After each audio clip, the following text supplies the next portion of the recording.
2023 সালে হাইকোর্ট মন্তব্য করেছেন বাংলাদেশের স্বাস্থ্য খাতের নিচ থেকে ওপর পর্যন্ত দুর্নীতিতে আচ্ছন্ন। তবে এই মন্তব্যের পরেও যারা দুর্নীতি করেছেন তাদের বিরুদ্ধে সরকার তেমন কোনো শক্ত অবস্থানে যায়নি বা কোনো ধরনের ব্যবস্থা গ্রহণ করেনি। মানুষের যে দুর্ভোগ সেটি রয়ে গেছে। আজকে 2024 সালে এসে আমরা কথা বলতে চাই সেই দুর্নীতির বিরুদ্ধে। আমাদের আরোগ্য নিকেতনের আজকের আলোচনার বিষয় স্বাস্থ্য খাতে আর্থিক দুর্নীতি ও সংস্কার। এই বিষয়ে কথা বলতে আমাদের স্টুডিওতে উপস্থিত হয়েছেন দুজন অতিথি। আমাদের সঙ্গে আছেন অধ্যাপক ডক্টর সৈয়দ আব্দুল হামিদ, স্বাস্থ্য অর্থনীতিবিদ, এবং আরও আছেন অধ্যাপক ডাক্তার সৈয়দ আকরাম হোসেন, প্রতিষ্ঠাতা চেয়ারম্যান, ক্যান্সার বিভাগ, বঙ্গবন্ধু শেখ মুজিব মেডিকেল বিশ্ববিদ্যালয়, এবং স্যার স্কয়ার ক্যান্সার সেন্টারের প্রধান হিসেবে দায়িত্ব পালন করছেন। আপনাদের দুজনকে আমাদের সঙ্গে যুক্ত হওয়ার জন্য আন্তরিকভাবে অভিনন্দন জানাচ্ছি। আপনাকে ধন্যবাদ। অধ্যাপক সৈয়দ আব্দুল হামিদ, আপনার কাছে জানবো যে স্বাস্থ্য খাতের দুর্নীতির ধরনগুলো কত রকম? সবই কি আর্থিক নাকি অন্য রকম আছে? আর্থিক প্রসঙ্গগুলো আসলে কত প্রকট, যদি একটু বিস্তারিত বলেন। দেখুন, আমরা যদি স্বাস্থ্য খাতকে একটু বোঝার চেষ্টা করি তাহলে দুর্নীতির ধরন এবং সেটার গভীরতা বোঝা যাবে। স্বাস্থ্য খাতে যেহেতু আর্থিক বলা হচ্ছে, তাহলে এটার যে ফাইন্যান্সিয়াল ফ্লো যেটা, সেটা হলো প্রধানত দুটো স্ট্রিমে বিভক্ত। আমরা সবাই জানি যে একটা হচ্ছে যে অপারেটিং বাজেট, যেটা রেভিনিউ বাজেট নামে পরিচিত, আর একটা হচ্ছে ডেভেলপমেন্ট বাজেট। তাহলে অপারেটিং বাজেটের কতগুলো খাত আছে, যেমন ধরেন যে বেতন ভাতা, ওষুধ সামগ্রী কেনা, তারপর হচ্ছে মেইনটেনেন্স, এই রকমের কতগুলো খাত আছে। আর ডেভেলপমেন্ট বাজেট স্বাস্থ্য খাতে যেটা, সেটা হচ্ছে আবার দুই ভাগে বিভক্ত। একটা হচ্ছে আমরা জানি যে স্বাস্থ্য খাতে 5 বছর মেয়াদি একটা সেক্টর প্রোগ্রাম হয়। বাংলাদেশে এই পর্যন্ত 4টা 98 সাল থেকে 4টা সেক্টর প্রোগ্রাম এটা শেষ করা হয়েছে। এখন 5ম সেক্টর প্রোগ্রাম, এটা অ্যাপ্রুভালের অপেক্ষায় আছে। এই সেক্টর প্রোগ্রামের ভিতরে অনেক কেনাকাটা আছে, সেখানেও ডেভেলপমেন্টের অ্যাক্টিভিটিজ আছে। আপনারা জানেন যে এখানে কতগুলো অপারেশন প্ল্যান আছে। গত সেক্টর প্রোগ্রামে এটা প্রায় 29 বা 31টা অপারেশন প্ল্যান ছিল। আমি এখানে আসব। আরেকটা যেটা ডেভেলপমেন্ট বাজেট, সেটা হচ্ছে যে আমাদের এর বাইরেও দেখা যাচ্ছে যে অনেক সময় ইন্ডিভিজুয়াল প্রকল্পগুলো নেওয়া হয়, এটাকে ডিসক্রিট প্রজেক্ট বলি। যেমন নতুন করে মেডিকেল কলেজ হলো, মেডিকেল বিশ্ববিদ্যালয় হলো, কোনো বড় ধরনের একটা স্থাপনা করা হলো স্বাস্থ্য খাতের, সেই জায়গাগুলোতেও কিন্তু খরচের বিষয় আছে। আমরা যদি দেখি যে এই যে 3টা ধারা, প্রথমে যেটা বললাম যে রেভিনিউ, এই রেভিনিউ ধারাতে যেটা অপারেটিং বাজেট যেটা, সেখানে কোথায় দুর্নীতির সুযোগ আছে? সেখানে ধরেন যে বেতন ভাতা যেটা, সেটা হলো হসপিটাল বা সংশ্লিষ্ট কস্ট সেন্টারে যারা নিয়োজিত আছে তারা বেতন ভাতাটা পেয়ে যাচ্ছে। এখানে আর্থিক দুর্নীতি নাই, কিন্তু দেখা যাচ্ছে যে কাজে না গিয়ে বেতন ভাতাটা পেয়ে যাচ্ছে, সেখানে অন্য দুর্নীতি আছে। দেখা যাচ্ছে অ্যাবসেন্টিজম আছে, সো কিন্তু সে বেতনটা পেয়ে যাচ্ছে, সেটা অন্য রকমের দুর্নীতি। সেটা যদি আমরা বাদ দিই তাহলে যে জায়গাটা থাকে সেটা হলো কেনাকাটা সংশ্লিষ্ট দুর্নীতি। ইডিসিএল থেকে যে টাকাটা খরচ করার কথা, সেটা কিন্তু ইডিসিএল সময় মতো ওষুধ দিতে পারে না, এক প্রকার ওষুধ চাইলে আর এক প্রকার ওষুধ দেয় এইরকম, এবং ইডিসিএলের ওষুধের কম্পারেটিভলি দামও বেশি। সো এখানে কিন্তু এক ধরনের, এই যে আমি বলতেছি এটা দুর্নীতি না, বাট এটা সিস্টেমিক যে প্রবলেম, সেখানে কিন্তু দেখা যাচ্ছে যে কাঙ্ক্ষিত যে সেবাটা বা যে পরিমাণ প্রোডাক্ট পাওয়ার কথা সেটা কিন্তু পাচ্ছে না। আমরা যদি বলি ডেভেলপমেন্ট বাজেটে যেটা অপারেশন প্ল্যান বলছি, এখানে অনেক টাকা থাকে। এই জায়গাটায় যেটা হয় সেখানে দুর্নীতির সুযোগ আছে। যারা এখানে বিশেষ করে এই অপারেশন প্ল্যানের যে লাইন ডাইরেক্টর বা পিএম ডিপিএম যারা থাকেন, এদের কিন্তু যেটা হয় সেখানে অনেক টাকা খরচের বিষয় থাকে।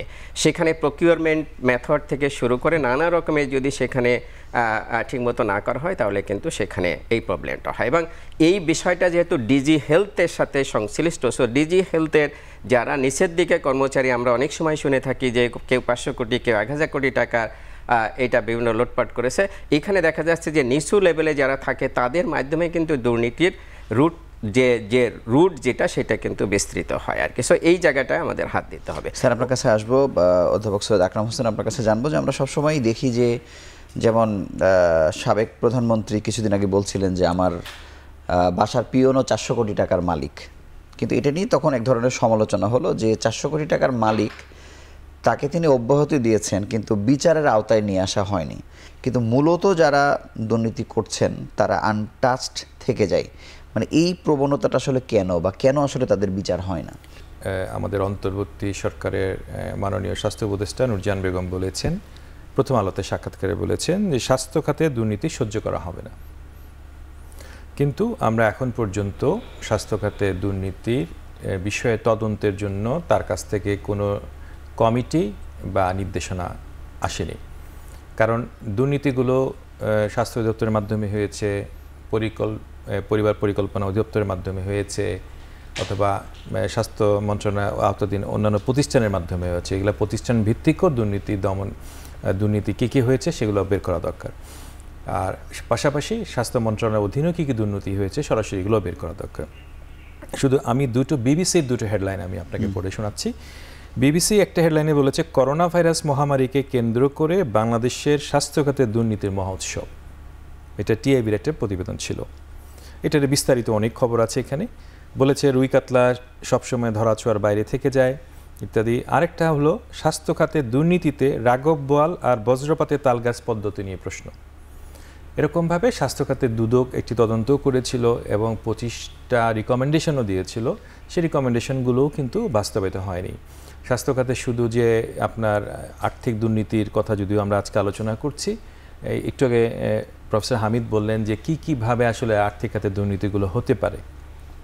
আমাদের উদ্দেশ্যটা হলো দুর্নীতি যদি হয়ে থাকে, আমরা প্রায় একটা আলোচনা করছি আজকে, প্রায় দেখবেন যে সবাই আমরা বলছি সংস্কার করতে হবে। কিন্তু সংস্কার কোথায় করব? কেন আগে এই দুর্নীতিগুলো ঘটেছে, কেন হলো, সেইগুলো যদি আমরা রুট আউট করতে না পারি, আমরা যদি ওই জায়গাগুলো বুঝতে না পারি, তাহলে আবারও যারা আসবেন দায়িত্বে বা সরকার পরিচালনা তারা কিন্তু ওই দুর্নীতিগুলো আবারও ছড়িয়ে পড়বে। তার মানে আমরা যেভাবে প্রকিউরমেন্ট করি সেই প্রকিউরমেন্ট পদ্ধতিতে নিশ্চয়ই কোনো জায়গায় ত্রুটি আছে, যার কারণে আমরা দুর্নীতিগুলো প্রতিরোধ করতে পারছি না। তার মানে এই প্রকিউরমেন্টগুলো এমনভাবে হতে হবে যাতে করে সাধারণ মানুষ সরাসরি এগুলো দেখতে পারে, সাধারণ বুঝতে পারে কি আসলে হচ্ছে, প্রতিটা স্টেপ যেন ট্রান্সপারেন্ট থাকে এবং সাধারণ মানুষ বলতে পারছি সাধারণ জনগণের অন্তর্ভুক্তি থাকতে হবে। ধরুন যে জাতীয় ক্যান্সার গবেষণা ইনস্টিটিউটে এরকম একটা দুর্নীতি হয়েছে বা একটা মেশিন প্রকিউর করা হবে, ওইটাতেও কিন্তু সাধারণ মানুষের অন্তর্ভুক্তি থাকতে হবে, তারাও যেন জিনিসটা ট্রান্সপারেন্টলি দেখতে পারে। প্রতিটা জিনিস যদি ট্রান্সপারেন্টলি দেখতে পারে, ধরেন আপনি সাংবাদিকতা করেন, আপনারাও এগুলো মানে জিনিসগুলো প্রকাশ্য হতে হবে। সব কিছু গোপনে হবে, গোপনে যাবে, কেউ কোনো কিছু জানবে না, তাহলে হবে না। কারণ কিন্তু স্যার আমার এখানে একটি জানার বিষয় যে অন্যান্য উপদেষ্টারা যেমন কাজ শুরু করতে পেরেছেন, স্বাস্থ্য উপদেষ্টা এই যে বলেছেন যে তিনি দুর্নীতির বিরুদ্ধে অবস্থান নেবেন বা মানে এটা মানে কঠোরভাবে দেখা হবে, কিন্তু স্বাস্থ্য মন্ত্রণালয় বা অধিদপ্তর তারা কি মানে তাদের নিয়মিত কাজটাকে আসলে শুরু করতে পেরেছে? যদি না পারে তাহলে আসলে দুর্নীতিতে হাত দিবে স্যার কি করে? না, সেটা তো বটেই, আপনি যেটা বলেছেন ঠিকই আছে। কারণ অনেকগুলো মানে রিক্রুটমেন্ট, অনেকগুলো প্লেসমেন্ট নিয়ে কিছু জটিলতা তৈরি হয়েছিল, সেগুলো তো মোটামুটিভাবে এখন মানে রিজলভ হয়ে গেছে, বেশিরভাগই রিজলভ হয়ে গেছে। এখন তো কাজ করার সময়, এখন তো আর বসে থাকার সময় না। কারণ যাদেরকে দায়িত্ব দেওয়া হয়েছে, আমি যতটুকু শুনেছি যে স্বাস্থ্য উপদেষ্টা প্রত্যেককেই কথা বলেছেন যে দুর্নীতির ব্যাপারে তোমাদেরকে তদন্ত করতে হবে। কিন্তু এখন পর্যন্ত কোনো প্রতিষ্ঠান সেভাবে কোনো নিজে থেকে উদ্যোগ নেয় না। তার মানে এটা মন্ত্রণালয় থেকে সরাসরি আদেশ আসতে হবে, নাহলে কিন্তু এটা হবে না।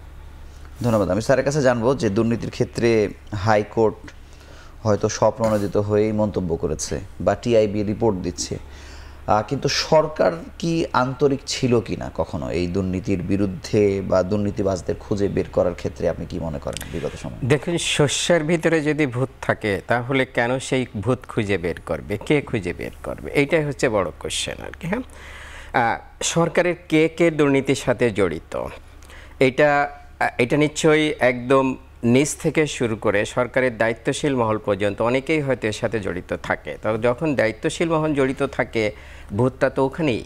আসলে দুর্নীতি দমনের জন্য আমরা বিভিন্ন সময় বিভিন্ন স্লোগান শুনেছি যে জিরো টলারেন্স, যে দুর্নীতিতে কোনো ধরনের এখানে করা হবে না, টলারেন্স গ্রহণ করা হবে না, কিন্তু সেটা তো প্রতিপালিত হয়নি।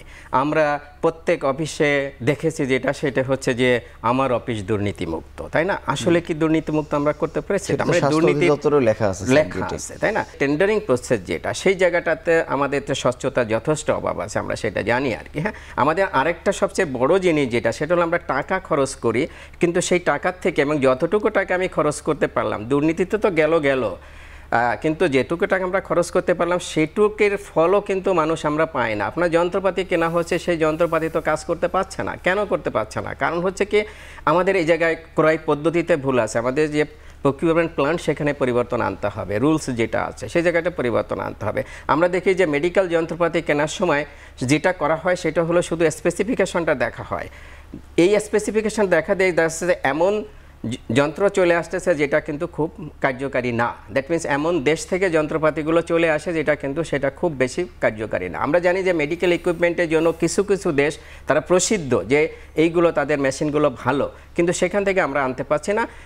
আমাদের নিজস্ব টাকা দিয়ে আমরা যখনই প্রকিউর করব তখন তো আমি বলেই দিতে পারি যে হ্যাঁ আমি ওই পার্টিকুলার যন্ত্রটা চাই। এখানে আমাদের প্রকিউরমেন্ট এবং পররাষ্ট্র নীতিতে কোনো ধরনের প্রবলেম থাকার কথা না। আমি আমার গাড়ির পয়সা দিয়ে, দেশের জনগণের ট্যাক্সের পয়সা দিয়ে আমি কিনবো। আমি জার্মানি মেশিন কিনতে পারি, আমি ইউএসএর মেশিন কিনতে পারি, আমি কোরিয়ান মেশিন কিনতে পারি। সেজন্য পার্টিকুলার ওই স্পেসিফিকেশন যখন দেওয়া হচ্ছে তখন দেখা যাচ্ছে যে সেই স্পেসিফিকেশন যে কোনো একটা দেশ দিতে পারে এবং সেখানে কম দামে সেটা পাচ্ছে এবং তারাই বিডিংয়ে উত্তীর্ণ হচ্ছে এবং তারা কিন্তু এই মেশিনটা দিচ্ছে। সো সেটা বেশি দিন টেকসই হচ্ছে না। সো এইরকম অজস্র জায়গাগুলো আছে যে জায়গায় আমাদেরকে হাত দিতে হবে। স্যার, আপনাকে অসংখ্য ধন্যবাদ। আমরা ছোট্ট একটি বিরতি নিয়ে আবার আলোচনায় ফিরছি।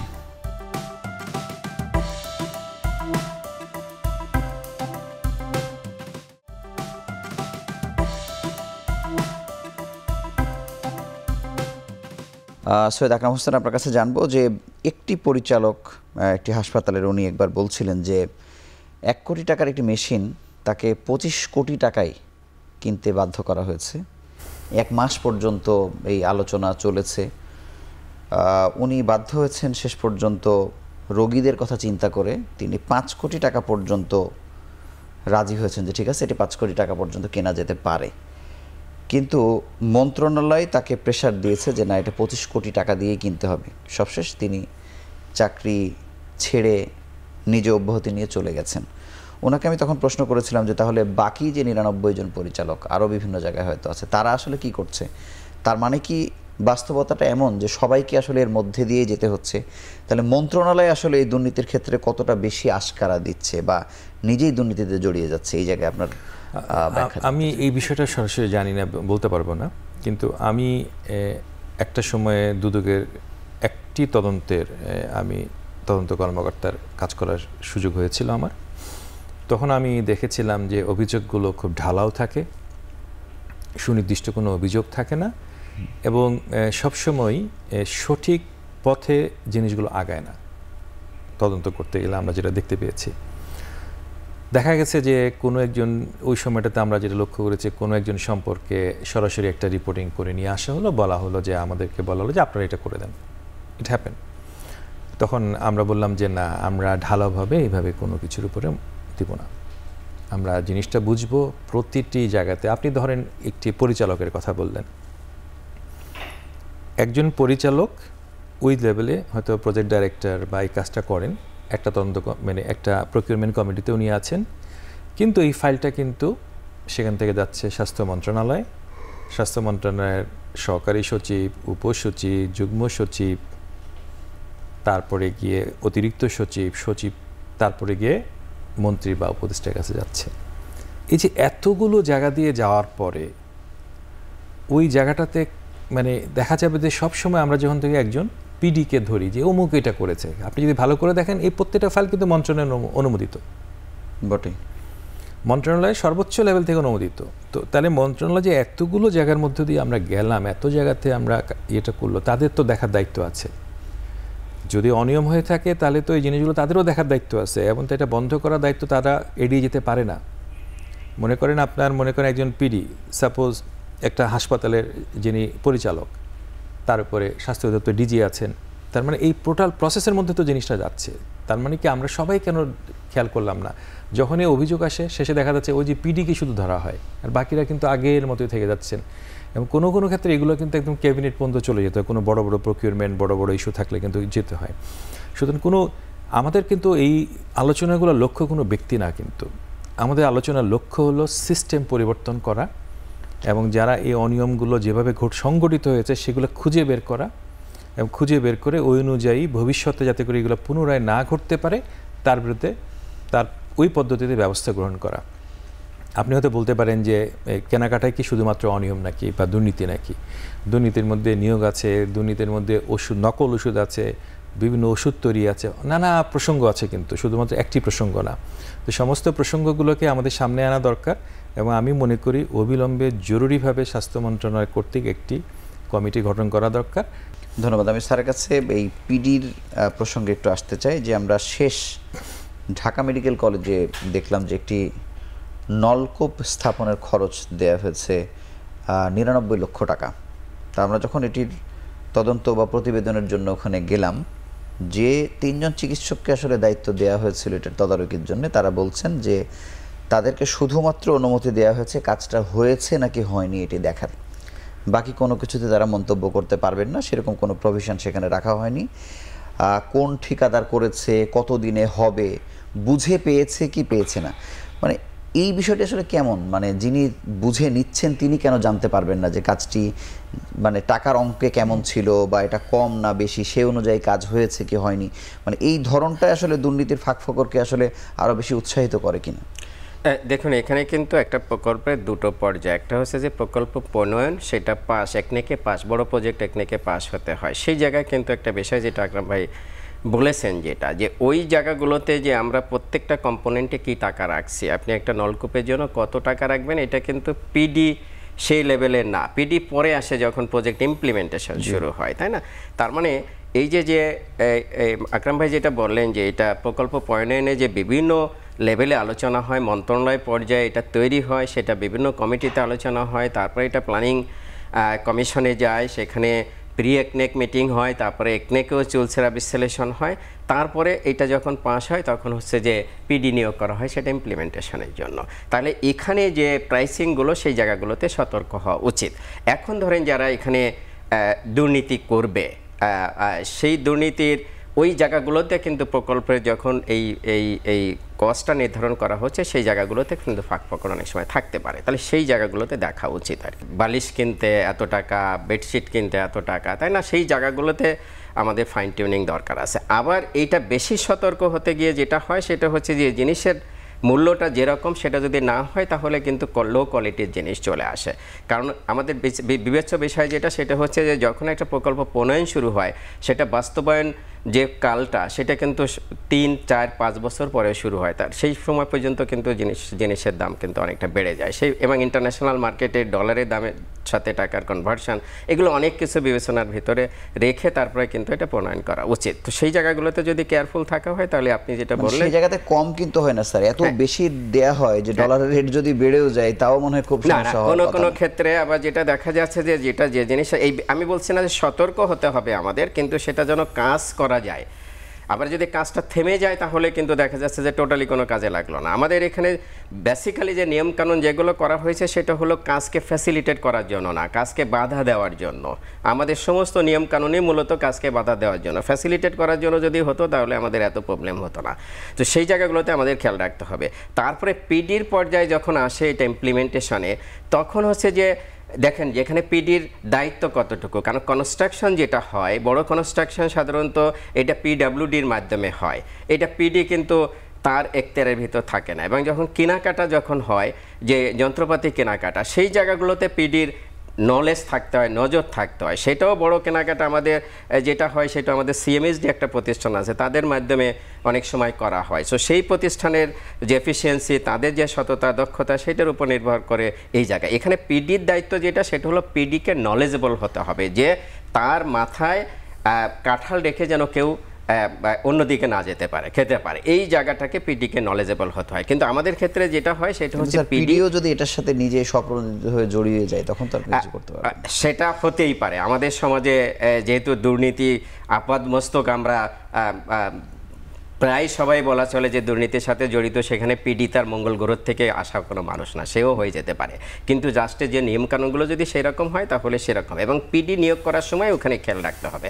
এখন পিডি নিয়োগ করা হলো, কিন্তু যেটা বলা হচ্ছে যে এই কাজটা ওই সংশ্লিষ্ট অমুক প্রতিষ্ঠানকে দিতে হবে, সেখানে পিডির কি করার আছে? সেখানে পিডি যেটা করতে পারে সেটা হলো পিডি পদত্যাগ করে চলে আসতে পারে। কিন্তু এই ধরনের পিডি গার্ড আছে, সেরকমের পিডির তো খুঁজেও পাওয়া যায় না অনেক সময়, কারণ সাধারণত পিডি যেটা হয় ওই দলীয় বলয় থেকেই কিন্তু চিন্তা করা হয় যে দলীয় কাকে দিয়ে এই কাজটা হবে সেরকমই কিন্তু প্রতিষ্ঠান তৈরি করাও হয় নিজেদের ভিতরে, নানা রকম ঘটনা ঘটে।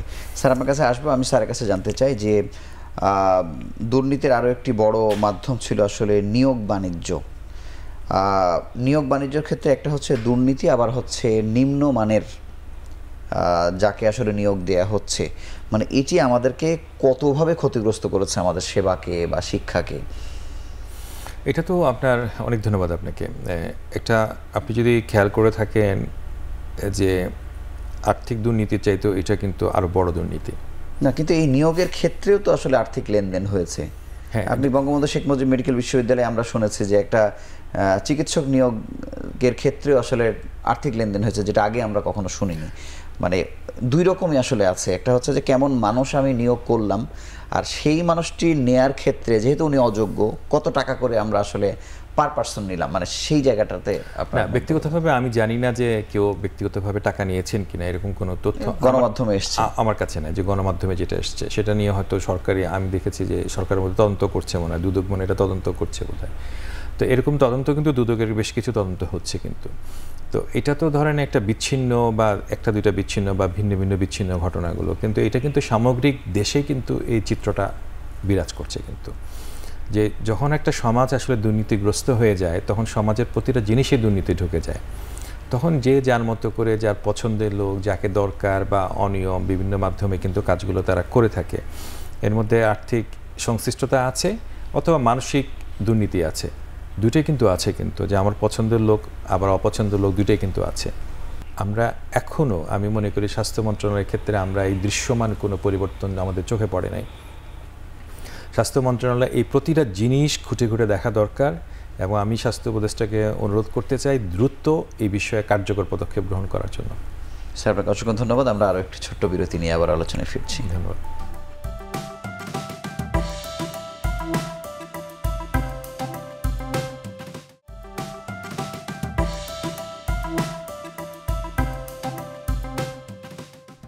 স্যার বাংলাদেশের স্বাস্থ্য বাজেট নিয়ে আপনার সঙ্গে বহুবার কথা হয়েছে। আমরা বারবারই বলি যে আসলে শুধু দক্ষিণ এশিয়াতেই না, মানে সব দিক থেকে আমরা সব থেকে লোয়েস্ট বাজেট স্বাস্থ্যের ক্ষেত্রে দিই। তারপরেও আসলে যে বাজেটটি আমরা পাই এর কত অংশ বা মানে শুধু দুর্নীতির কাছে আসলে পরাজিত হয়ে যায়, যে কারণে আসলে আমাদের আউট অফ পকেট এক্সপেন্ডিচার বাড়ছেই। মানে এই দুর্নীতির সূত্রপাত বা এই বাজেটের সাথে দুর্নীতির সম্পর্কটা আসলে কীরকম স্যার?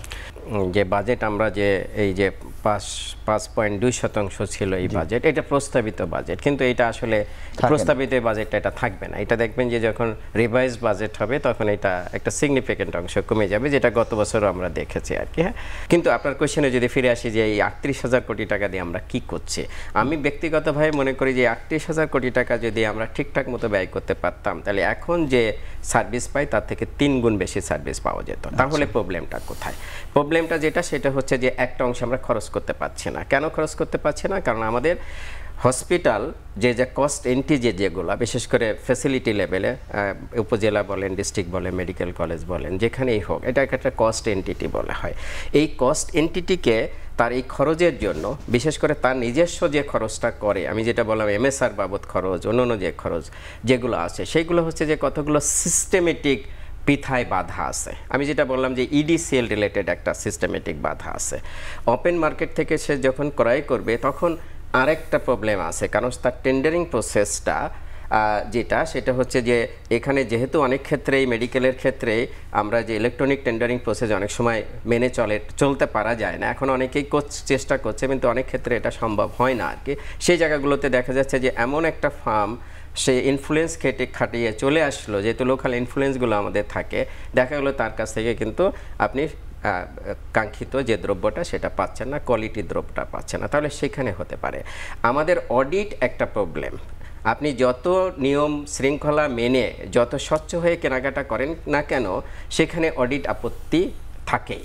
তাহলে এই অডিটটা যেটা হয়েছে, এর অডিটটা আমাদের দেশে ফ্যাসিলিটেট করে না কাজ করার জন্য, এটা বাধা হয়ে দাঁড়ায়। এই জায়গায় হেলথের অডিটটাকে আমাদের রিথিং করতে হবে যে হেলথের অডিটটা কী করতে হবে, কারণ হেলথ এবং অন্য সেক্টর কিন্তু অন্য জিনিস না। আপনার হসপিটালে কাঙ্ক্ষিত জিনিসটা না থাকলে, সামগ্রী না থাকলে তো জীবন মরণের প্রশ্ন, তাহলে সেই জায়গা কিন্তু আমাদের ডিফারেন্টলি ভাবতে হবে। এই জন্য অডিট শাখাটাকে, হেলথের অডিট শাখাটাকে কমপ্লিটলি এটা আলাদা মেজাজে, আলাদা মুডে তৈরি করতে হবে। এখানে একটা আমাদের যেটা সেটা হলো যে আমাদের ধরেন যে আরও কিছু প্রতিষ্ঠান আছে, যেমন আমাদের নিমু একটা প্রতিষ্ঠান আছে যারা এই যে মেডিকেল ইকুইপমেন্টের মেইনটেনেন্সের সাথে জড়িত আর কি। হ্যাঁ, এদের ধরেন যে ক্যাপাসিটি নাই, এরা সেন্ট্রালাইজ একটা প্রতিষ্ঠান।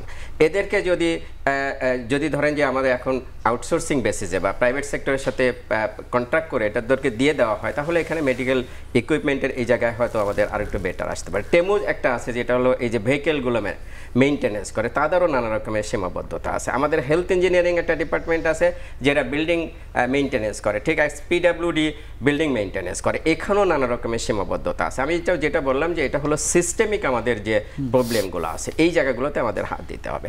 অন্যদিকে ফ্যাসিলিটি লেভেলে আমাদের কিছু প্রবলেম আছে, সেটা হলো যে ফ্যাসিলিটি ম্যানেজার এবং তাদের যে কেনাকাটা যারা করবে, এই ব্যয়টা যারা করবে, তাদের দেখা যাচ্ছে প্রকিউরমেন্ট রিলেটেড নলেজ এই জায়গাগুলোতে তাদের কিন্তু যথেষ্ট ঘাটতি আছে, কারণ ম্যানেজারদের এই জায়গাগুলোতে যথেষ্ট ঘাটতি আছে।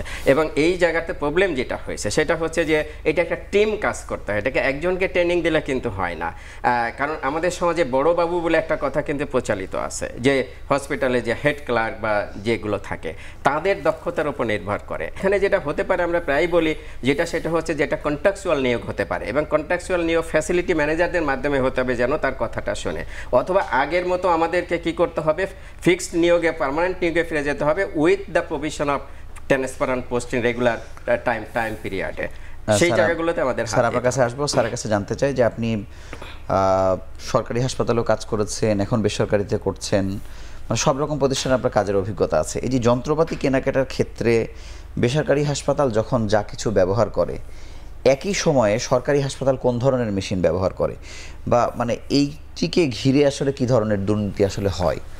আমি দুর্নীতির কথাটা স্পষ্ট বলতে পারবো না, কিন্তু আমার যে অভিজ্ঞতাগুলো ছিল সরকারি খাতে এবং বেসরকারি খাতে, আমি যেটা দেখেছি যে এই জিনিসটা একটা বেসরকারি প্রতিষ্ঠান যে টাকায় কিনে থাকে, একটি সরকারি প্রতিষ্ঠান তার থেকে 8-10 কোটি টাকা, 5 কোটি টাকা বেশি দামে কিনে থাকে একই জিনিস। আবার এমনও কি হয় যে বেশি দামে নিম্নমানের যন্ত্রপাতি কিনছে, সেটিও তো হয়। ধরুন আপনি তা তো হতেই পারে। মনে করেন আমরা একটা জিনিসের 25 কোটি টাকা কোনো সরকারি প্রতিষ্ঠান কিনলো বা 27 কোটি টাকা কিনলো, এটা বেসরকারি প্রতিষ্ঠানগুলো কিনতেছে 18 কোটি টাকা, 19 কোটি টাকায়। এবং দেখা যাচ্ছে যে সরকারি বেসরকারি প্রতিষ্ঠানগুলোর এই মেশিনপত্রগুলো আমরা বলি ডাউন টাইম খুবই কম। যদি আমাদের দেখেন, আমাদের হসপিটালের মেশিনের কথা বলছি, লিনাক্স রেটের মেশিনের ডাউন টাইম অলমোস্ট নাই বললেই চলে। এটা অলমোস্ট 14 ইয়ার্স রান করতেছে মেশিনটা। কিন্তু এইভাবে সরকারি হাসপাতালে কোনো মেশিন কি আছে? একটাও নাই, নট এ সিঙ্গেল। ক্যান্সার হাসপাতালে কোনো মেশিন কাজ করছে না, ঢাকা মেডিকেল মেশিন কাজ করছে না, একটা কোপাল মেশিন কাজ করছে। তার মানে বেসরকারি খাতে আমি বলছি একই দেশ এই সরকারি খাতে কাজ করছে না, বেসরকারি খাতে কাজ করছে কেন? একই দেশ তো, একই মানুষই তো আমরা, সেখানে তদারকি আছে সেরকম। এখানে তো একই দেশ, একই ধরনের মানুষ আমরা কাজ করতেছি। আমি কিন্তু জিনিসগুলোকে একটু ভিন্ন আঙ্গিকে দেখতে চাই। মানে আমি দু একটা কথা হামিদ ভাইয়ের উত্তর দিতে চাই। Health and population sector programme যখন শুরু হয় 1998-এ, এটার উদ্দেশ্য কী ছিল? উদ্দেশ্য ছিল, দেখা গেছে যে ডেভেলপমেন্ট পার্টনাররা মানে ভাগ করে টাকা দেন, এই টাকাতে এটা দেন, এই টাকাতে, সবাই দেখা যাচ্ছে একই বিষয়ে টাকা দিচ্ছেন, আবার ভিন্ন ভিন্ন কাজ হচ্ছে, বিচ্ছিন্ন কাজ হচ্ছে। তখন বলা হলো যে ঠিক আছে, সবাই একটা বাস্কেটে টাকা দেবে, সব টাকাটা একটা জায়গায় আসবে, ওখান থেকে সরকার নির্ধারণ করবে বাংলাদেশের জনগণের চাহিদা অনুযায়ী কোন কাজটাতে প্রায়োরিটি দেবে, কোন টাকাতে সে কত টাকা বরাদ্দ রাখবে। কিন্তু পরবর্তী পর্যায়ে দেখা গেল তখন কথা ছিল যে সরকারি যারা কর্মকর্তা থাকবেন, এই যে ডেভেলপমেন্ট পিডিগুলো, উনি পিডির কথা বলেছেন, পিডিগুলো কিন্তু নিয়োগ হবে, কিন্তু একটা ওপেন অ্যাডভার্টাইজমেন্ট হবে, তাদের মধ্যে যোগ্য মানুষগুলো পিডি হিসেবে নিয়োগপ্রাপ্ত হবে, এইচপিএসপি, এইচএনপিসি, এখনও কিন্তু এইসব কথা লেখা আছে। কিন্তু কি হলো বাস্তবে? বাস্তবে সরকারের যে কর্মকর্তা যারা যে অফিসে আছেন তারাই কিন্তু ওই দায়িত্বগুলো, লাইন ডিরেক্টর হলেন বা অন্য দায়িত্ব, কিন্তু এগুলো কিন্তু সরাসরি বাইরে থেকে নিয়োগ দেওয়ার কথা, যে বাইরে থেকে মানে ওপেন ইয়ের মাধ্যমে নিয়োগপ্রাপ্ত হবেন, যার যোগ্যতা অনুযায়ী তারা নিয়োগপ্রাপ্ত হবেন। কিন্তু সেটা কিন্তু আজকে পর্যন্ত হয়নি। 98 সালে শুরু হয়েছে, আজকে পর্যন্ত কিন্তু হয় না। যার কারণে এখন বলছে সেক্টর প্রোগ্রামের ব্যাপারে অনেকের আপত্তি উঠছে। কারণ দেখা যাচ্ছে যে আমি এক অফিসিয়াল পোস্টে আছি, এই কারণেই দেখা যাচ্ছে যে একজন মানুষ ধরুন যে আমি কোনো একটা ডাইরেক্টর, দেখা যাচ্ছে যে আমার অধীনে অনেকগুলো সভা হচ্ছে, আজকে সারা বাংলাদেশে হয়তো 20টা হচ্ছে, 25টা হচ্ছে, দেখা যাচ্ছে সবকটার থেকে আমি সবকটার মধ্যে কিন্তু আমি উপস্থিত, সবকটা থেকে কিন্তু আমার কাছে একটা মানে ওই মিটিংয়ে উপস্থিতির জন্য যে রিমুনারেশন থাকে ওটা চলে আসতেছে, কিন্তু বাস্তবে তো আমি কোনোটাতেই নাই অথবা একটাতে আছি। এই যে এটা কিন্তু একটা দুর্নীতি, এটাকে আপনি দুর্নীতি ছাড়া বলতে পারবেন না। হ্যাঁ, এটা অবশ্যই দুর্নীতি। এটা কিন্তু আমরা চাইলে কিন্তু এটা বন্ধ করতে পারি, আমরা বন্ধ করতে পারি, কারণ আমি মানে মন্ত্রণালয় হোক, অধিদপ্তরের আওতাধীন হোক, এটা কিন্তু কোনোভাবে চলতে দেওয়া যায় না আসলে। 2 নম্বর হলো যে ডাক্তারদের ক্ষেত্রেও যেটা হচ্ছে কি যে সব জায়গাতে কিন্তু মানে অনেক, এখন কিন্তু যেটা নিয়ম হলো, আগে যেটা করা ছিল, আমরা একটা প্রস্তাব দিয়েছিলাম যে health management academy, health management academy যে মানে সময় বেগম খালেদা জিয়া সেটা কিন্তু ভিত্তি স্থাপনা করেছিলেন যখন উনি প্রধানমন্ত্রী ছিলেন। তখন ওখানে ছিল কি সকল লেভেলে যারা প্রমোশন পাবে, অ্যাসিস্ট্যান্ট প্রফেসর হোক, অ্যাসোসিয়েট প্রফেসর হোক, প্রফেসর হোক, প্রত্যেকে কিন্তু প্রকিউরমেন্ট এবং ম্যানেজমেন্ট ট্রেনিং বাধ্যতামূলক থাকবে। কেন থাকবে? কারণ আপনি একটা প্রকিউরমেন্ট করবেন, একটা মেশিন কিনবেন, সেখানে এক্সপার্টটা তো প্রফেসর, তাকে তো লাগবেই। সে যদি প্রকিউরমেন্ট রুলসগুলো না জানে, হাসপাতালের ডাইরেক্টর কে? প্রফেসর। সে যদি রুলসগুলো না জানে তাহলে সে কি করে এই প্রকিউরমেন্টটা করবে? সে তো রুলসগুলো ভালো করে জানে না, এবং তাদের কারোরই কোনো ম্যানেজমেন্ট ট্রেনিং নেই। স্বাস্থ্যতে যারা হচ্ছে অ্যাসিস্ট্যান্ট প্রফেসর থেকে প্রফেসর, প্রত্যেকেরই ম্যানেজমেন্ট ট্রেনিং বাধ্যতামূলক। আপনি সচিবালয় দেখেন, অ্যাসিস্ট্যান্ট সেক্রেটারি থেকে ডেপুটি সেক্রেটারি, এডিশনাল সেক্রেটারি হলেও কিন্তু তাকে কিন্তু বাধ্যতামূলকভাবে কিন্তু ট্রেনিং, এটা বাধ্যতামূলক তাদের জন্য। 1 মাস হোক, 2 মাস হোক, ট্রেনিং কিন্তু বাধ্যতামূলক। এটা সচিবদের সবার ক্ষেত্রে কিন্তু এটা কিন্তু এই ক্ষেত্রে প্রযোজ্য হতে হবে, কারণ আপনি প্রফেসর কিন্তু বাদ দিয়ে তো প্রকিউরমেন্ট করতে পারবেন না। কিন্তু স্যার এবার তো এমন হয়েছে যে মনে করেন অ্যাডহকে যাদের নিয়োগ হয়েছে, বিসিএস ফেল করেছে, তাদের যে ফাউন্ডেশন ট্রেনিং সেটি বাদ দিয়েও তো তারা পদোন্নতি পেয়ে বিভিন্ন হাসপাতালের প্রধানও হয়ে গেছে। এটা নিয়ে যেটা হচ্ছে, এই ঘটনাটা আমি আপনাকে বলতে পারি, যেহেতু স্বাস্থ্য অধিদপ্তর, মানে আমি যেহেতু বাংলাদেশ মেডিকেল অ্যাসোসিয়েশনের সাথে কাজ করেছি, এটা কিন্তু দীর্ঘদিনের একটা পুরনো সমস্যা বাংলাদেশের। দীর্ঘদিন থেকে দেখা যাচ্ছে যে আন্ত ক্যাডার যে বৈষম্যটা হচ্ছে, যে অন্যান্য ক্যাডারে কিন্তু সবার প্রমোশন হয়ে যাচ্ছে, কিন্তু স্বাস্থ্য ক্যাডারে কিন্তু প্রমোশন হচ্ছে না। দেখা যাচ্ছে যে এলাকাতে থেকে যাচ্ছে। ইভেন আমরা যখন বিসিএস ফাউন্ডেশন ট্রেনিং করি, এবং কেউই কিন্তু সাথে সাথে করতে পারি না।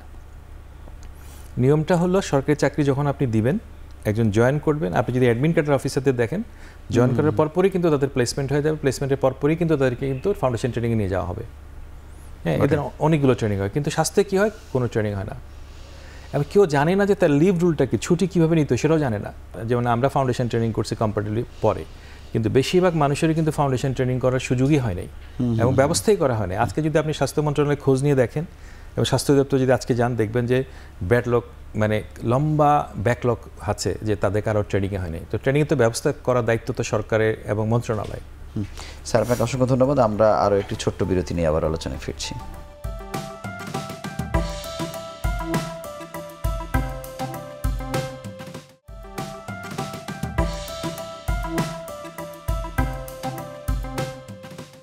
স্যার, স্বাস্থ্য খাতের দুর্নীতির ক্ষেত্রে যারা দুর্নীতি করেছেন বলে প্রমাণিত হয় তাদেরকে সর্বোচ্চ বদলি পর্যন্ত আমরা দেখি, মানে এটি কি আসলে কোনো বিচার, আপনি কি মনে করেন?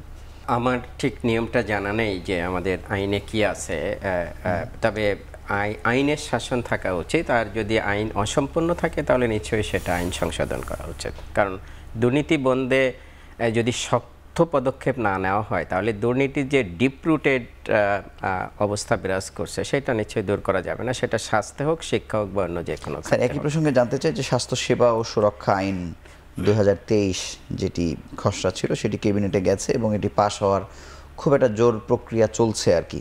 মানে এখানে দুর্নীতিকে আসলে হ্রাস করার বা বিচার ব্যবস্থায় নিয়ে আসার ক্ষেত্রে কোনো প্রভিশন বা কিছু কি এখানে আছে? দেখুন, এই আইনটা আমি যতদূর দেখেছি সেটা হচ্ছে মূলত হচ্ছে এটা প্রাইভেট হসপিটাল, ডায়াগনস্টিক ল্যাবরেটরিজ, এই যে রেগুলেশন, যেটা 1982 সালে একটা অর্ডিন্যান্স ছিল, সেটা এটা ফোকাসড কিন্তু, এবং পুরো আইনটা সেটা হলো প্রাইভেট সেক্টরকে নিয়ে আর কি। হ্যাঁ, আর আমরা যে দুর্নীতি আলোচনা করছি সেটা কিন্তু সরকারি খাতের, মূলত সরকারি খাতের দুর্নীতি নিয়েই কিন্তু আমরা আলোচনা করছি, কারণ সরকারি খাতটা কিন্তু এখানে নাই। কোয়েশ্চেন যেটা সেটা হচ্ছে যে তাহলে আইনটার নামটা কি এটা স্বাস্থ্য সেবা ও সুরক্ষা আইন হওয়া উচিত, নাকি এইটা 82 সালের যেরকম নাম ছিল এটা প্রাইভেট সেক্টর সেটা হওয়া উচিত? এটা কিন্তু একটা বড় কোয়েশ্চেন। এই নামে যদি আইনটা হয়ে যায় এবং সেটা যদি কন্টেন্টটা থাকে শুধুমাত্র প্রাইভেট সেক্টর নিয়ে, তাহলে কিন্তু এই আইনটা নামটা নিয়ে কিন্তু প্রবলেম হয়ে যাবে। কেন প্রবলেম হয়ে যাবে?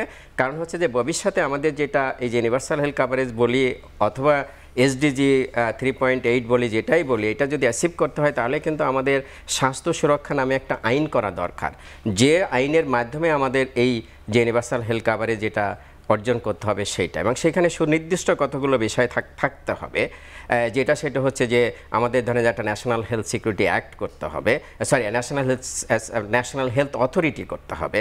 আমাদের সেখানে হতে পারে, প্রয়োজন হতে পারে যে স্বাস্থ্যকে যেটা সেটা হচ্ছে যে আলাদা একটা হেলথ সার্ভিস কমিশন, জুডিশিয়াল কমিশনের মতো এরকম একটা কমিশন করতে হতে পারে। আমাদের যে আছে, আমাদের যে ডিজিডিএ যেটা আছে সেটাকে আরও শক্তিশালী করে সেটা হয়তো একটা কমিশনে রূপান্তরিত করতে হতে পারে। আমাদের ফার্মাসিউটিক্যাল প্রাইস নিয়ন্ত্রণের জন্য হয়তো আলাদা একটা অথরিটি করতে হবে।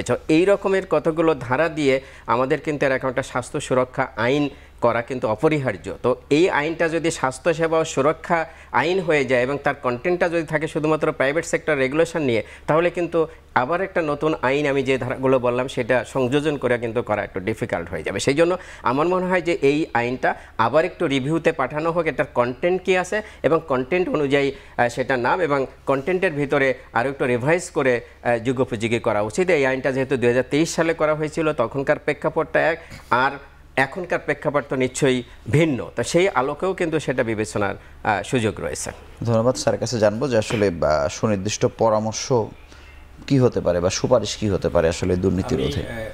আমি যেটা আজকে দেখলাম আর কি, এটা আমি আগে দেখিনি, আমি কিছু অংশ দেখেছি, কিন্তু হামিদ ভাইয়ের সাথে আমি অনেকখানি একমত। মানে ছাত্র জনতার গণঅভ্যুত্থানের পরবর্তীতে বাংলাদেশের মানুষের চাহিদা, জনমানুষের চাহিদা এবং চিকিৎসকদের চাহিদা বা স্বাস্থ্যসেবা কর্মীদের চাহিদার মধ্যে কিন্তু অনেক পার্থক্য তৈরি হয়েছে। এই পার্থক্যের প্রেক্ষিতে কিন্তু পুরো জিনিসটা পুনরায় বিবেচনা করাটা খুব জরুরি। তবে আমি মনে করি যেহেতু এটা অত্যন্ত জরুরি একটা বিষয়, দ্রুত তার সাথে এটা যাতে করে রিভিউ করে দিয়ে দেওয়া যায় সেটার ব্যবস্থা করা উচিত। কারণ আমি দেখেছি যে ওই সময়ে যেটা আমি দেখলাম যে এখানে 29 জন মানুষের স্বাক্ষর আছে, তার মধ্যে 27 নম্বর স্বাক্ষর যিনি, উনি স্বাস্থ্য অধিদপ্তরের মহাপরিচালকের পিআরও। তো উনি কিভাবে এই কমিটির মেম্বার হলেন এটা আমার বোধগম্য নয়। আমার মনে হয় যে পুরো জিনিসটা, আমি স্বাস্থ্য উপদেষ্টাকে অনুরোধ করব পুরো জিনিসটা ব্যাক করিয়ে দ্রুততার সাথে এটা পুনরায় রিভিউ করে আবার পুনরায় প্রেরণ করার জন্য। স্যার, একই সঙ্গে দুজনের কাছে আমি পরামর্শ জানতে চাই যে আসলে স্বাস্থ্য খাতের দুর্নীতি রোধের ক্ষেত্রে আসলে কি করা যেতে পারে এখন একেবারে মোটা দাগে। দেখুন, বরাবরই যেটা আমরা বলে এসেছি যে স্বাস্থ্য মন্ত্রণালয়ের ঊর্ধ্বতন কর্মকর্তা যারা আছেন এবং বিভিন্ন হসপিটালের যারা কেনাকাটার সাথে জড়িত থাকে, তাদেরকে যদি দুর্নীতিমুক্ত করা যায়, সেটা যদি সিস্টেমটা আমরা ডেভেলপ করতে পারি, দ্যাট মিনস এখানে সিম্পল অ্যাকাউন্টেবিলিটি, আমরা যেটা বলি আইনের শাসন, সেই জায়গায় যদি প্রয়োগ করা যায় তাহলে সেটা হবে। এখন ধরেন যে স্বাস্থ্য মন্ত্রণালয়ের ঊর্ধ্বতন কর্মকর্তারা ইভেন কি যদি ধরেন যে যখন মন্ত্রী থাকেন বা উপদেষ্টা থাকেন, হঠাৎ যে পজিশনে যেটা থাকেন, সেটা সে যদি দুর্নীতিমুক্ত হয়, মানে সে যদি নিজের দুর্নীতি না করে, তাহলে কিন্তু দুর্নীতির একটা কিন্তু থাকে যে না মন্ত্রী দুর্নীতি করছে না, সচিব দুর্নীতি করছে না, ডাইরেক্টর দুর্নীতি করছে না, তাহলে কিন্তু নিচের লেভেলে যারা আছে তারা কিন্তু দুর্নীতি করতে কিন্তু ভয় পায়। আর দুর্নীতির যে ডিপ রুটেড যে অবস্থাটা, সেটা কিন্তু যারা একদম ওখানে লোকাল হয়ে যায়, দ্যাট মিনস এই যে তৃতীয় শ্রেণী চতুর্থ শ্রেণীর কর্মচারী থেকে শুরু করে যারা ধরেন যে সেকেন্ড ক্লাস থেকে এই যেটা আমি বললাম বড়বাবু টাইপের লোকজন, এই জায়গাগুলোতে কিন্তু দুর্নীতির শিকড়টা আছে, এই জায়গাগুলোতে আমাদের হাত দিতে হবে। সো এইটা আমার মনে হয় যে আকরাম ভাই শুরুতে যেটা বলছিলেন, এটা আমরা টেলিভিশনে এক কথায় এখানে বলতে পারবো না, এটা দুর্নীতির বিচার বিশ্লেষণ করে একটা যদি শক্তিশালী কমিটি বা টাস্কফোর্স করে দেয়, তাহলে সেই কমিটি এর ফর্মুলাটা বাতলে দিতে পারে যে দুর্নীতি রোধে কি করা যেতে পারে। ধন্যবাদ স্যার। আমি ওনার সাথে একমত বেশিরভাগ ক্ষেত্রে, কিন্তু আমি ঠিক জানি না যে এখন পর্যন্ত দুর্নীতি দমন কমিশনের পুনর্গঠন হয়েছে কিনা। আমি তো মনে করি যে রাষ্ট্রের এটা একটা গুরুত্বপূর্ণ দায়িত্ব যে দুর্নীতি দমন কমিশন নিজেই স্বপ্ননিদিত হয়ে খোঁজ নেবেন, রিফর্ম করা দরকার না, রিফর্মটা হয়েছে, তাদের রিফরমেশন আগে দরকার, তাদের রিফরমেশনটা আগে দরকার। সবসময় যখন সরকার পরিবর্তিত হয়েছে সাথে সাথে দুদক কিন্তু রিফর্ম হয়ে গেছে। তো রিফর্ম হওয়ার পরে কিন্তু তারাই কিন্তু স্বপ্রণোদিত এই দায়িত্বগুলো পালন করবে। বাংলাদেশে যেখানে যা যা ঘটেছে এটা কিন্তু তাদেরও দায়িত্ব এবং মন্ত্রণালয়েরও দায়িত্ব তাদেরকে সহযোগিতা করা। কিন্তু এটা আমরা বিগত তত্ত্বাবধায়ক সরকারের সময় দেখেছিলাম, তখন কিন্তু সাথে সাথে কিন্তু দুদক পরিবর্তন হয়েছিল এবং দুদকের যিনি চেয়ারম্যান হয়েছিলেন উনি কিন্তু দ্রুত ব্যবস্থা গ্রহণ করেছিলেন।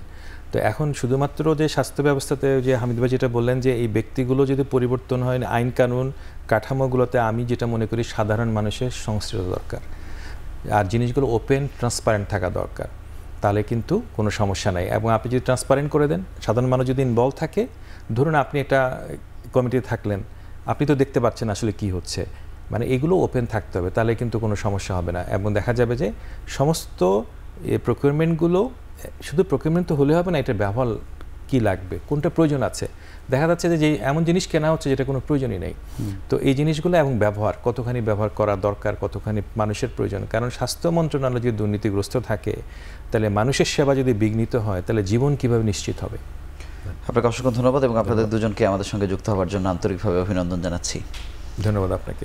দুর্নীতির কারণেই আসলে শারীরিক ক্ষতি বলি বা আর্থিক ক্ষতি সবকিছুই কিন্তু বহন করতে হচ্ছে জনগণকে, এবং এই দুর্নীতির শেকড় উপড়ে ফেলতে না পারলে যে বাংলাদেশের স্বপ্ন আমরা দেখছি সেটি কোনোদিনই বাস্তবায়ন হবে না। এবং আমরা চাইব যে দ্রুততম সময়ের মধ্যে এই ব্যবস্থার মধ্য দিয়ে যেন দুর্নীতিমুক্ত স্বাস্থ্য খাত তথা বাংলাদেশ বিনির্মাণ করার কার্যক্রম শুরু হয়। এই ছিল আজকের পর্বে। আগামী পর্বে আবারও নতুন কোনো বিষয় নিয়ে হাজির হব। সেই সময় পর্যন্ত ভালো থাকুন, সুস্থ থাকুন।